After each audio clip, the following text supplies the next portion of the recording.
Salut à tous. Là, je vais faire un petit audio, un peu comme ça, un peu sans trop de préparation, euh, juste pour partager en fait certaines captations, certaines visions issues de vie de prière, de méditation, de prière comme ça, et c'est ça, de méditation. Quand on est un peu dans la vie intérieure avec la prière, en contact avec Dieu, tout ça, ben, des fois il nous vient de magnifiques choses. J'avais envie de partager un aspect qui m'est venu par rapport aux évangiles. C'est par rapport en fait à des points clés. C'est complètement merveilleux, hein. En fait, je ne m'attendais pas à la merveille qu'est l'évangile. Je ne savais pas que c'était à ce point. Ça m'a toujours frappé. Plus j'ai avancé, plus ben, c'est frappant et c'est une pure merveille.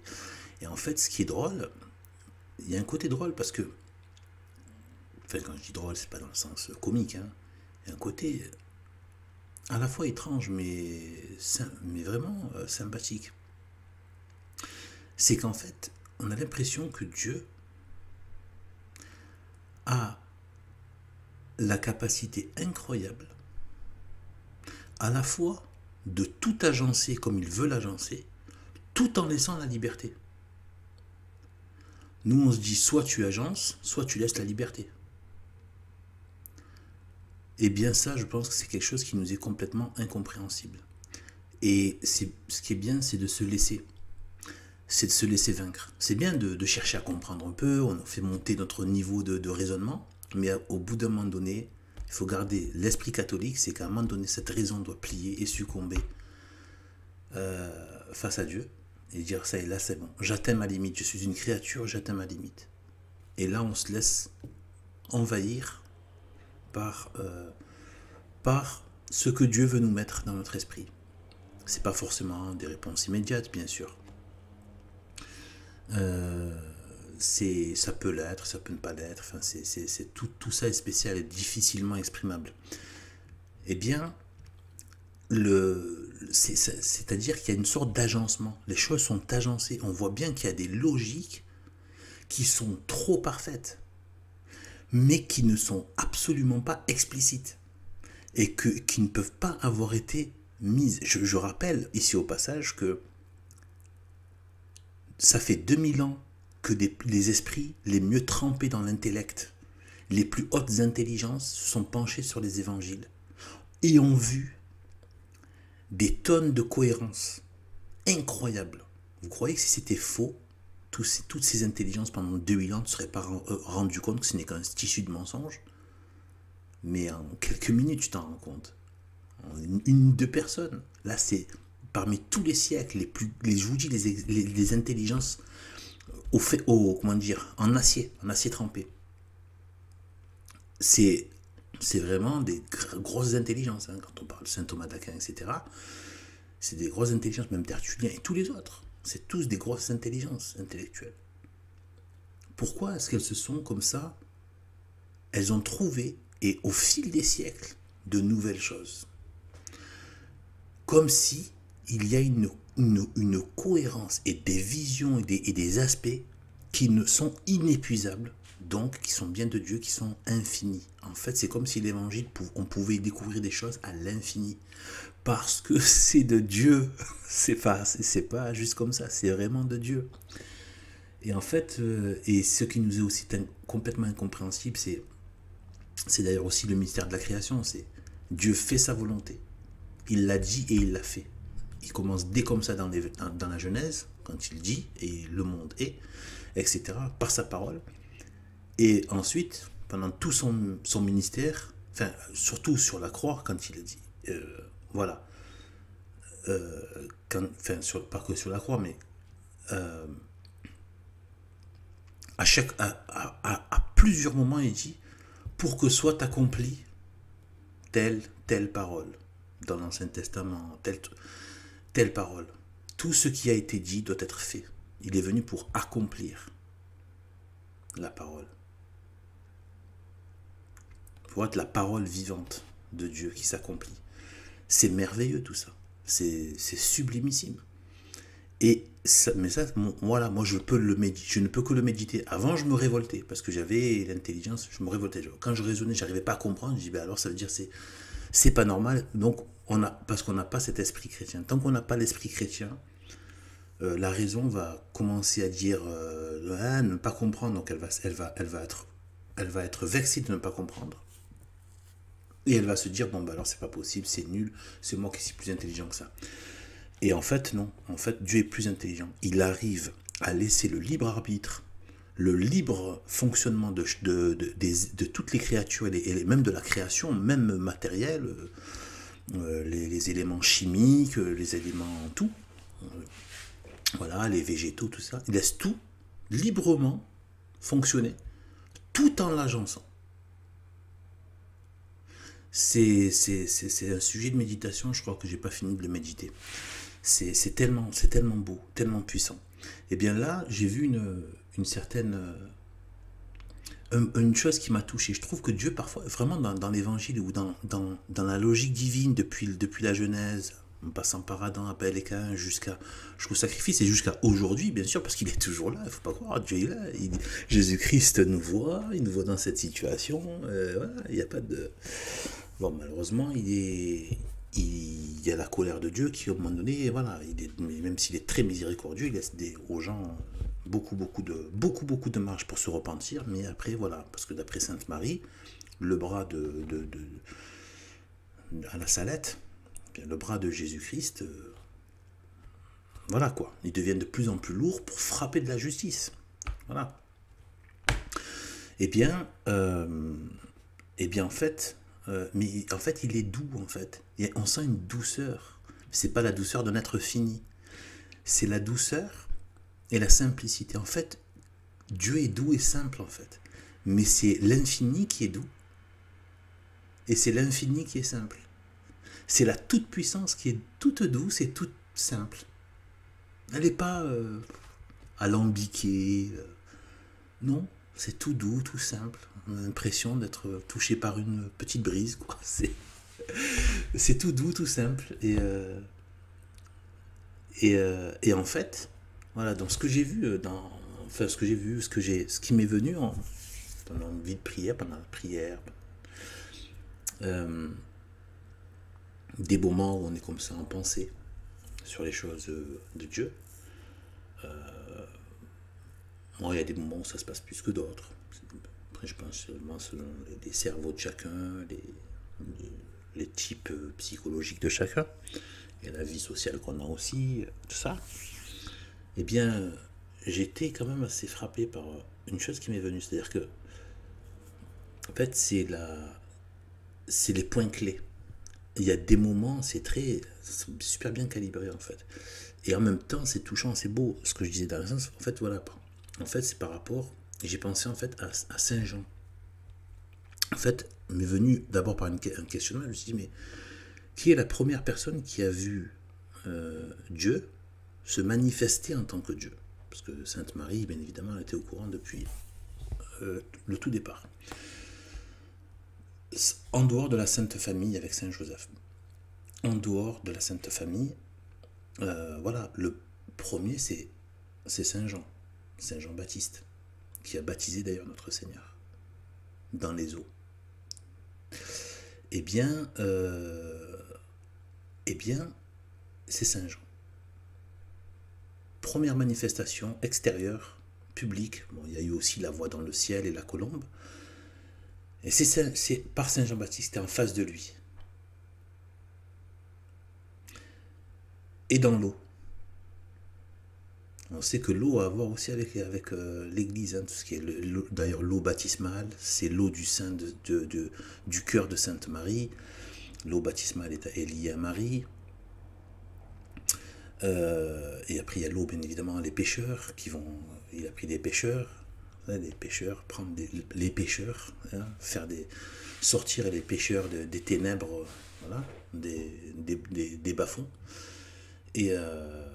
Et donc les pêcheurs apôtres, etc. Donc on sent qu'il y a quelque chose avec l'eau. Et après, pendant le ministère, il y a c'est un peu le berger aussi, hein. Il a les foules qui marchent avec lui. C'est le troupeau, il veut en faire des brebis. Mais pendant qu'il fait le berger, qu'il est le bon pasteur, qu'il est Dieu, eh bien, en tant que pasteur. Mais il y a aussi l'image très forte, on a celle du bon berger, du bon pasteur qui est prêt à donner sa vie pour ses brebis, selon bien sûr ses paroles, ses saintes paroles. Eh bien, il y a aussi l'image du jardinier ou du semeur. Je suis celui qui sème, là, je suis celui qui récolte là où il n'a pas semé. Eh bien, et toutes les images avec l'herbe, enfin la mauvaise herbe, planter le blé et livrer, etc., dans le grenier, jeter au feu, c'est toujours très lié aussi à les fruits, ce qui apporte des bons fruits, des mauvais fruits. Toujours une question aussi de jardinage et de planter en terre. Eh bien, au départ, donc on a Saint Jean avec l'eau, Saint Jean-Baptiste, qui est le premier qui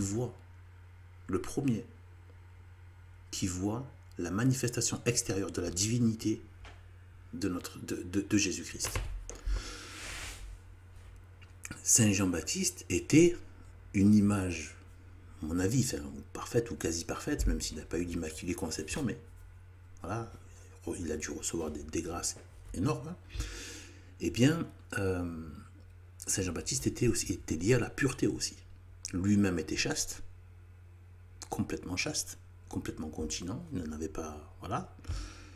Il n'a pas fait d'enfant non plus. Enfin, c'est vraiment l'ermite, celui qui, voilà, et qui venait que pour prêcher, etc., qui sortait que pour annoncer qu'il allait se passer quelque chose. Bon, bref, je ne vais pas parler de tout son rôle, mais juste par rapport à son type, c'est le type de la pureté, parce que lui-même donc n'était pas, notamment par rapport au péché de la chair. Donc il est connu, hein, c'est dit qu'il mangeait des sauterelles, tout ça. Pour vivre. C'est vrai, un mode de survie. Faut savoir qu'on peut manger des sauterelles et certaines feuilles et certains glands d'arbres qui peuvent servir en termes de survie. Des fois, on parle beaucoup de survivalisme. Il suffit d'être dans les bons endroits. Il y a des choses dans la nature. Voilà, que vous mangez certains glands comestibles. Je veux dire, il y a du gras à l'intérieur. C'est costaud. Hein. Vous pouvez vivre facilement, quoi. Voilà. Et même des insectes aussi sont pleins de protéines, notamment. Donc, vous pouvez prendre le gras dans certains glands et les protéines dans les sauterelles, tout ça. Donc voilà, vous pouvez avoir un peu de gras aussi, mais voilà. Bref, j'ai fait la petite page survivaliste. Et bien en fait, bon, ils mangeaient des sauterelles, tout ça. Donc c'est vraiment donc pas de péché de gourmandise et pas de péché de concupiscence, voilà, de volupté. Et c'est quand même étonnant. Le principal combat qu'a mené Saint Jean, le premier, enfin vraiment voilà, dans l'évangile, le premier, enfin celui qui est en dehors de la Sainte Famille, qui est vraiment lié à la manifestation de l'incarnation, la manifestation extérieure, publique, eh bien, son combat, ça a été de combattre l'impureté de Hérode. L'impureté au niveau du mariage. Voilà. Il n'a pas condamné l'acte lui-même, il condamnait que ce n'est pas fait en Dieu. Et donc ça devient extrêmement impur. Et que si c'est fait en Dieu, c'est carrément pur et c'est même bon. Mais donc il a condamné l'impureté au niveau de la volupté. D'accord? Et d'ailleurs, quand il y a eu celle qui a demandé donc sa décapitation, elle avait fait une danse voluptueuse aussi. Hérode s'est encore fait prendre par la volupté.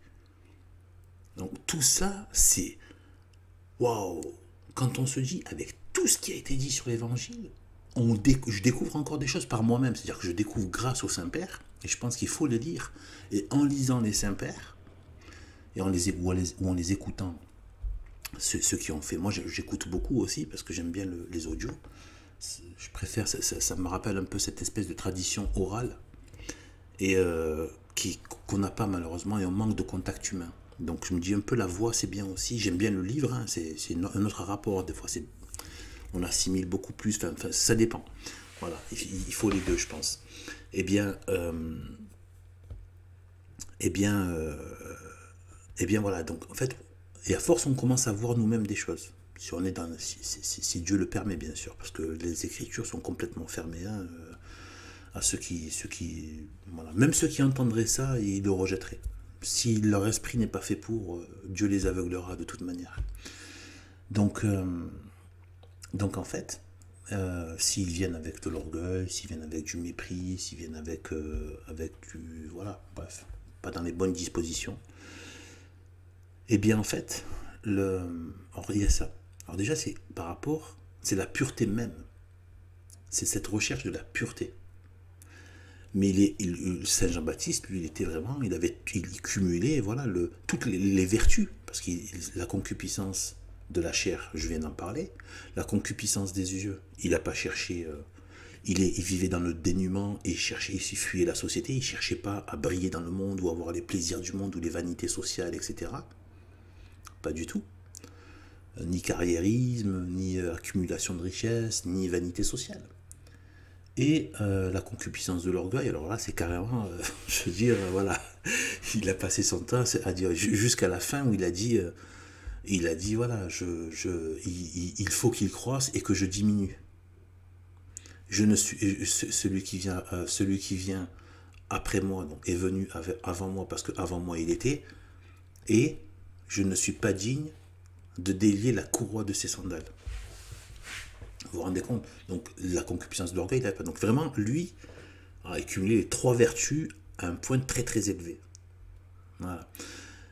Dans un monde qui n'était pas forcément... il n'y avait pas les influences chrétiennes à l'époque, hein, faut pas oublier ça.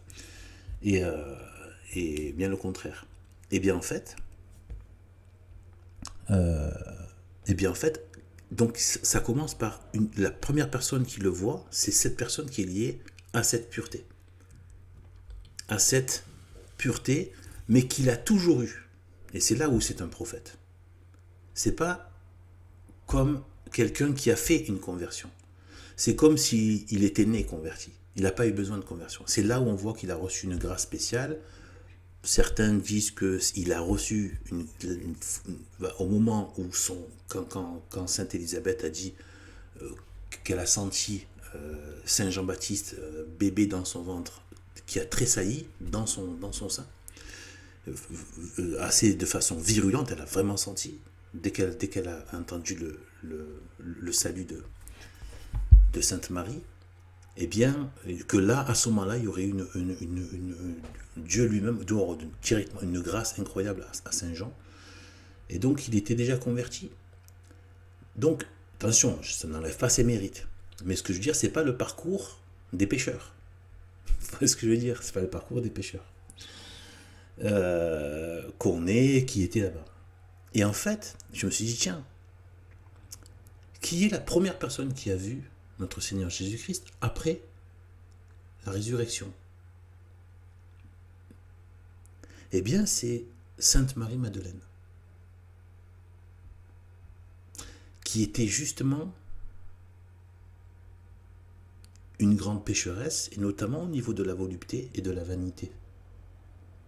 Et aussi des yeux. Elle avait tout. Mais elle était assez connue pour être de mauvaise vie aussi, au niveau de la volupté. Eh bien, c'est la pécheresse repentie. C'est l'œuvre de Dieu qui est faite. C'est l'œuvre de Dieu. Je ne suis pas venu enfin, là, je risque je ne l'ai pas bien en tête, mais quand il dit, grosso modo, hein, qu'il n'est pas venu pour ceux qui sont déjà saints, mais pour les pécheurs. Parce que voilà, et donc, là, tout fait sens.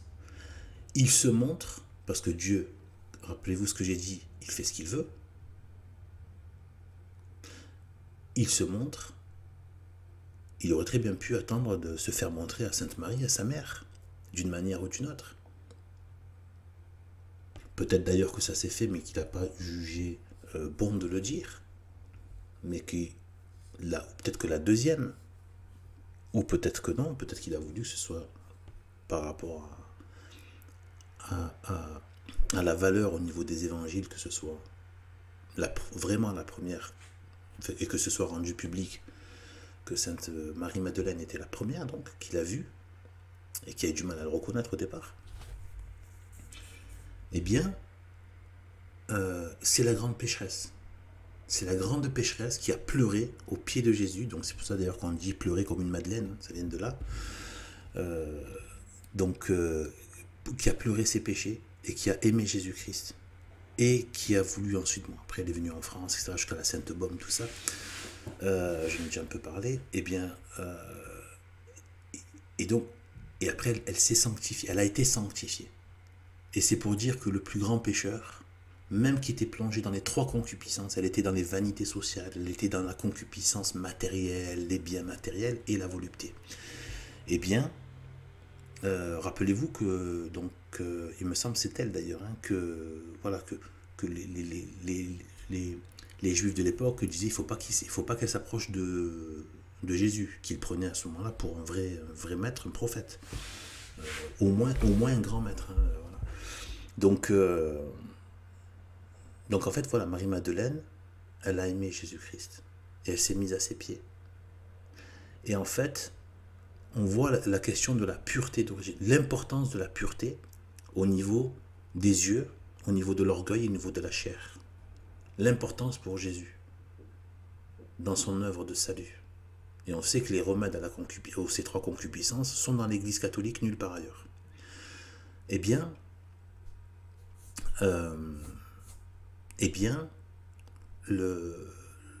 Sainte Marie-Madeleine, à un moment donné, j'ai pensé aussi au fait qu'elle l'a pris pour le jardinier et qui était dans un jardin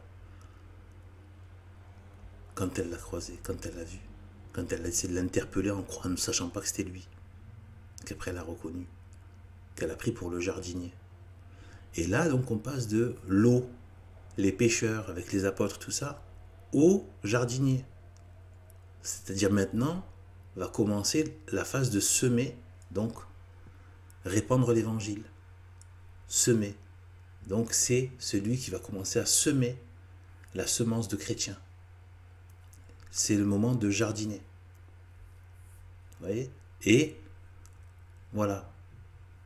On a Sainte Marie qui elle-même était une pécheresse et qui a été sanctifiée par sa conversion. Et que l'œuvre de Dieu s'est manifestée. Il a sanctifié la pécheresse. Il lui a fait la miséricorde. Il l'a rendue bien. Elle était dans le mal, il l'a rendue bien. Dès qu'elle s'est abaissée, dès qu'elle a succombé à la bonté et à l'amour et à la miséricorde de Dieu, qu'elle a laissé agir, eh bien, elle peut rentrer dans l'amitié de Dieu. Et il y a quelque part le jardinier qui vient récolter ce qu'il a semé. Le fruit, le bon blé. Vous voyez ?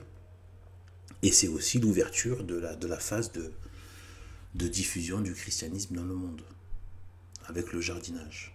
Mais il y a les deux. Il n'y a pas que le jardinage, il y a le jardinage, c'est rester le semer, la parole, le missionnaire, il restait bien sûr le bon pasteur avec l'église, etc., les prêtres, etc. Et puis évidemment,